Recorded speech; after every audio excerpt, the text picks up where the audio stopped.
பசிப்பார் என்பதெல்லாம் வீட்டின் முக்கியத்துவத்தை உணர்த்துவதற்காக மனிதர்களால் உருவாக்கப்பட்ட பழமொழி. வசிப்பதற்கு ஒரு வீடு இல்லாமல் தெரு ஓரங்களிலும் சாலை ஓரங்களிலும் பிளாட்பாரங்களிலும் இப்படி வாழ்நாளை கழிக்கும் எத்தனையோ லட்சம் மக்களை நாம் அன்றாடம் கண்டு வருகின்றோம். இவர்களின் நிலையை ஒப்பிட்டு பார்க்கும் போதுதான் வீடுகளில் வசிப்பவர்களுக்கு தங்களுக்கு இறைவன் செய்திருக்கும் அருளை உணர முடியும். இவ்வளவு சிறப்புமிக்க வீடு எனும் பாக்கியத்தை பெற்றவர்கள் அவ்வீட்டை சொர்க்கத்திற்கு வழிகாட்டும் வீடாக ஆக்க வேண்டாமா? ஆம், நம்முடைய வீடு இறை தூதர் காட்டி தந்த அடிப்படையில் அமைந்திருக்குமே என்றால் அது நமக்கு சொர்க்க வீடை பெற்று தரும்.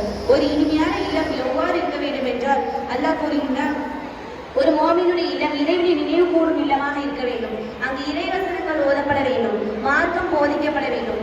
இன்னும் அல்லாஹ் குர்ஆனில் கூறுகின்றான், வதுகுர்ன மா யுத்லா ஃபீ புயூதிகுன்ன மின் ஆயாத்தில்லாஹி வல் ஹிக்மத இன்னல்லாஹ கான லதீஃபன் ஹபீரா. உங்கள் வீடுகளில் கூறப்படும் அல்லாஹ்வின் வசனத்தையும் ஞானத்தையும் நினையுங்கள். அல்லாஹ் நுட்பமானவனாகவும் நன்கறிந்தவனாகவும் இருக்கின்றான்.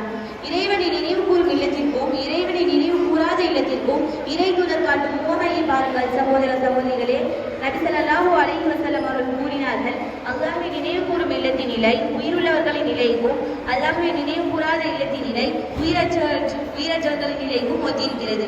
இறந்தவர்களை அடக்கம் செய்யும் மையவாடியில் தொழுகை நடைபெறாது, அங்கு குர்ஆன் ஓதப்படாது, மார்க்க ஞானங்கள் பேசப்படாது. ஏனென்றால் அங்கு இருப்பவர்கள் இறந்தவர்கள், மண்ணோடு மண்ணாக மக்கி போனவர்கள். நாம் உயிரோடு இருந்தும் நம்முடைய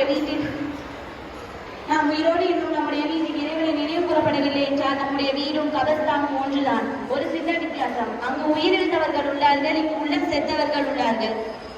இன்று நம்முடைய வீடு இறைவனை நினைவு கூறும் வீடாக உள்ளதா அல்லது நரகத்திற்கு வழிகாட்டும் வீடாக உள்ளதா? நாம் சற்று சிந்திக்க கடமைப்பட்டுள்ளோம். நம்முடைய வீட்டில் மார்க்கம் தடுத்த இசைப்பாடல்கள் தான் வீடியோக்களிலும் தொலைக்காட்சிகளிலும் ஓங்கி ஒழிக்கின்றன. ஆபாசங்கள் நிறைந்த சினிமாக்களும் மூட நம்பிக்கைகள் போதித்த நாடகங்கள் தான் நம்முடைய வீட்டு தொலைக்காட்சியில் அன்றாடம் மூடிக்கொண்டிருக்கின்றன. இந்நிலையில் நம்முடைய வீடு இருந்தால் அது நமக்கு இறை நினைவை ஏற்படுத்துமா அல்லது நம்முடைய பிள்ளைகள் இறையற்றமுடைய பிள்ளைகளாக உருவாவார்களா? இன்றைக்கு அதிகமான பெண் குழந்தைகளும் ஆண் குழந்தைகளும் பருவ வயது அடைவதற்கு முன்பாகவே வழி தவறி போவதற்கு காரணம் வீட்டு சூழல்தான். நபி ஸல்லல்லாஹு அலைஹி வஸல்லம் அவர்கள் கூறினார்கள், உங்கள் இல்லங்களை தொழுகை ஓதல் இல்லாத கபர்களாக்கி விடாதீர்கள். அல் பக்ரா 2வது அத்தியாயம் இல்லத்திலிருந்து ஷைத்தானை விரட்டச் செய்கிறது. இந்த ஹதீஸில் இருந்து குர்ஆன் ஓதுவதன் மூலம் நம்முடைய இல்லங்களுக்கு கிடைக்கும் பாக்கியத்தை தெளிவாக எடுத்துரைக்கிறது.